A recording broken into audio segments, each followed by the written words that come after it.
AEW has a dilemma on their hands, but it's a good one, I promise. We're now a couple of months into 2024, and AEW has finally remembered who they are. In my opinion, the product has been very promising since the start of the new year, which makes it hard not to get excited about the future. I've talked endlessly about why I had my problems with AEW over the past couple of years, but this year has addressed a lot of those complaints. It's still not perfect, but at the very least, it's consistent in knowing what it wants to be. Rankings are back, there's hardly any comedy in the world title scene, and then there's the excitement of some big names joining the company. This is the AEW I remember. I gotta give a lot of credit to Samoa Joe as well, who's been the perfect guy to quote-unquote restore the feeling. Having a world champion with an intimidating presence who's all about the fight in the ring has helped make the world title feel like the most important thing on the show once again. And because it feels so important, it puts a target on Samoa Joe's back. The world title scene as it is right now with Joe trying to fight off both Hangman Page and Swerve Strickland is incredible, but with the impending arrival of some of the best wrestlers on the planet, it further puts pressure on Joe to desperately hang on to his title. 2024 will provide possibly the most stacked world title scene that AEW has seen to date, and it'll be interesting to see how the company navigates these waters in order to keep everyone happy. Because remember, not everyone can be world champion. But that doesn't mean that you can't tell compelling stories where everyone is gunning for the top prize. We're about to find out who truly is elite. Alright, first things first, Swerve absolutely needs to be the next AEW World Champion. Doesn't matter if it happens at Revolution or another pay-per-view, but it has to be Swerve next in line after Samoa Joe.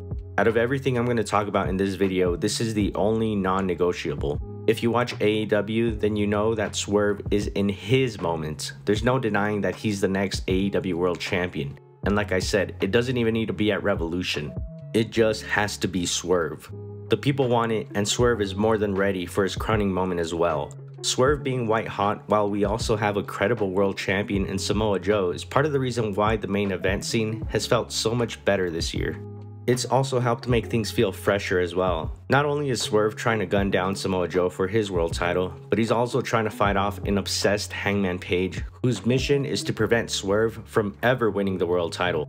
It's compelling television and part of the reason why 2024 has gotten off to a great start.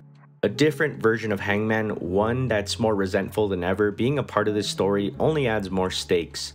Hangman is a former AEW World Champion, and since losing the belt, he's largely been kicked out of the world title scene. It's been nearly 2 years since he was last here, therefore I welcome his inclusion in this story. No one is really giving him a real shot of winning at Revolution, which is crazy considering he's held that very title before. But again, it's because we all know it's Swerve's moment. But Hangman could cost Swerve his moment without even needing to win the match itself. The personal feud between Hangman and Swerve becoming a world title program has been a smooth transition. These two are forever going to be rivals, so it makes sense that this won't be the last time we see of them at each other's necks. Joe, Swerve, and Hangman. 3 names who are all worthy of being world champion, but only one can win at Revolution.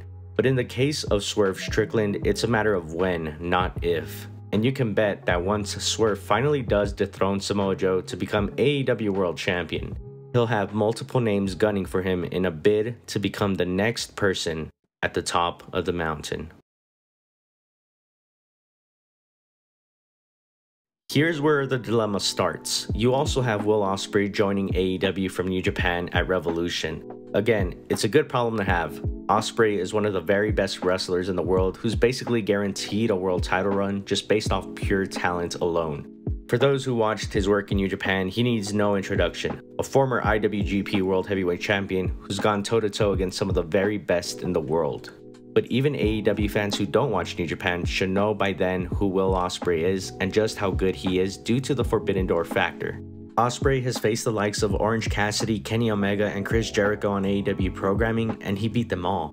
The thing with Osprey is he's clearly being primed for a world title win at Wembley Stadium in his home country of England.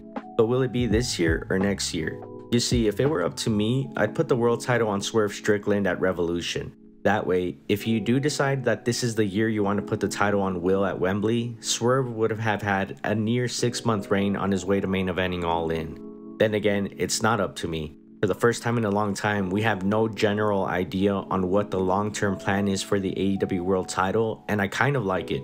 I'm of the belief that Will Osprey doesn't need to win the title this year at Wembley. He'll have only been a member of the AEW roster for a little less than 6 months by the time All In comes around this year. Does AEW really want to crown him that early? Another important conversation to be had is just how long does Swerve's first world title reign exactly need to be? Another thing I agree with is that not every world title reign needs to be a really long reign, especially with all the talent that AEW has or will have in 2024. That's not to say I want to see people hot potatoing the belt either, but it's okay if someone like Samoa Joe has a reign that's only a couple of months. Or if Swerve doesn't have a year-long world title reign either. Don't lock yourself into a box with no flexibility, because if someone gets hot, then there is room to slot them into the main event to give them their moment, just as AEW is doing right now with Swerve. If you told me to book the All-In main event right now, I'd probably have it be Swerve Strickland walking in as the world champion to take on the hometown hero Will Osprey. As far as who wins, I'd let someone else make that tough decision. I'm sure AEW has a plan now that Osprey is joining the company full-time, but there's one more big name coming in that might throw off any plans that the company might have already had.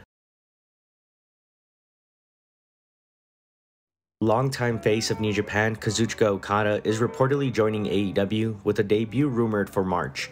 This absolutely changes everything. I talked about it in my video about Okada leaving New Japan, where I said that whoever signs this guy should be ready to throw all their plans out the window. In a perfect world, Okada would have stayed with New Japan. But if he really does want to sign with an American company, then he fits like a glove in AEW with a fan base who knows and respects his work.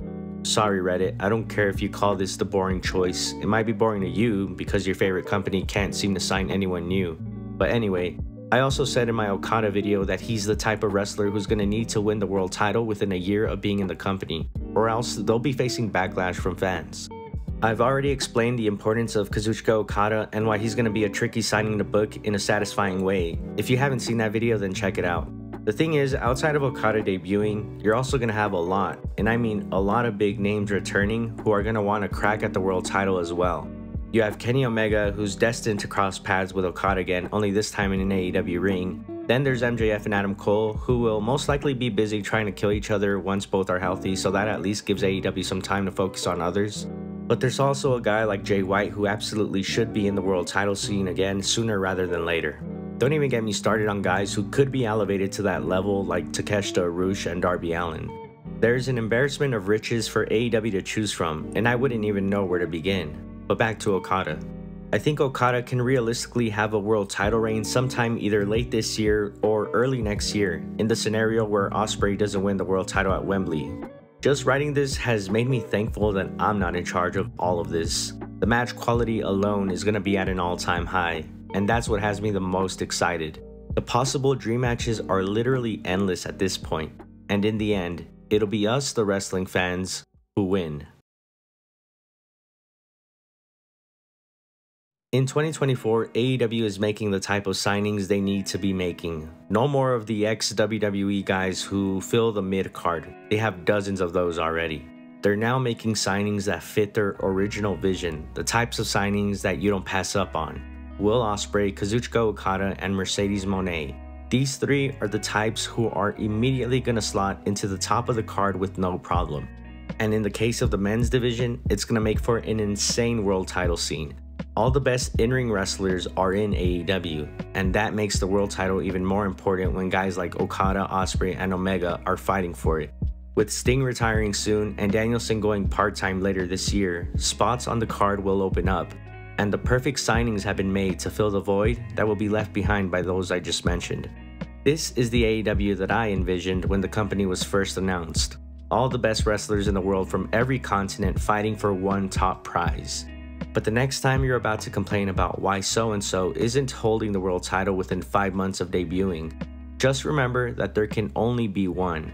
This is the time for the best wrestlers to prove that they're very much the best. No more room for mediocre wrestlers who would rather be elsewhere who complain on social media. This is all elite wrestling, so let them fight.